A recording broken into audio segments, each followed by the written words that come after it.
All right, guys, I wanted to show you today the Yale Code Keypad door lock. So this is going to be great for you if you're just looking for a simple door lock where you can use the keypad or key code to unlock and lock the door. This does come with the emergency physical key as well, just in case you forget your code or this runs out of battery. So this does run on 4 AA batteries. So that's the only thing that you need to provide other than the screwdriver or the power drill to be able to install it.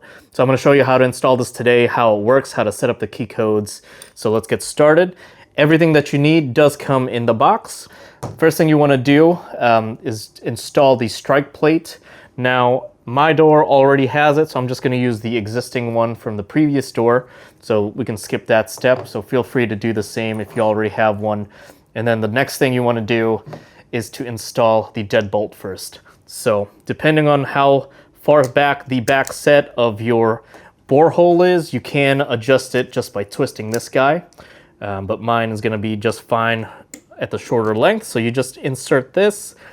And then again, everything you need, including the screws, does come in the package. So I'm just going to go ahead and screw this in.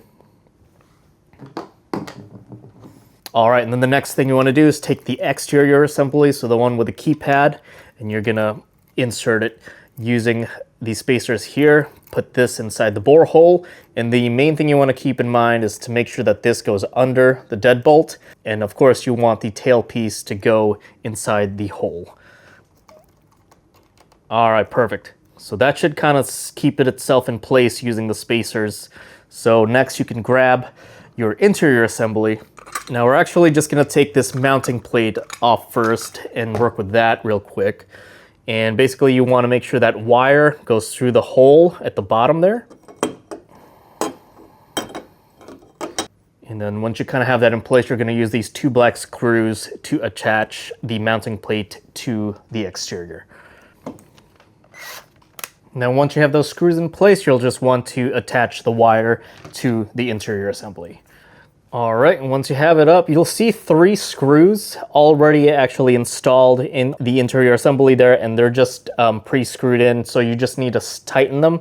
Once you do so, it's going to lock into the mounting plate, and you're essentially done.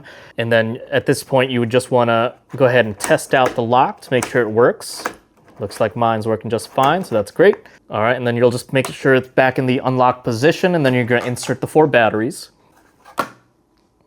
That light will turn yellow, letting you know it's time to set up the codes. If it goes off, you'll just press it again. You'll see it comes back on. And then you're ready to create your first code. So I'll create mine. Then you'll just press the Yale logo again.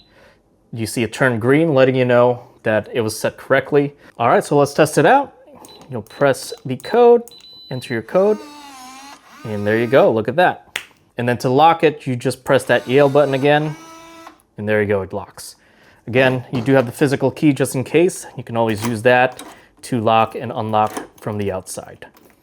You can create up to 20 codes. So all you would do is, again, just press that Yale button, enter a new code. You'll see it turn yellow. And then you'll just re-enter that code again. And if it flashes green, that means the codes match. And that's now entered as one of the codes. So super simple and easy to use, and you can always refer back to the manual to see exactly how to add new codes in case you forget. All right, so if you're looking for a super simple lock that uses a key code, this may be the right one for you, so definitely check it out today.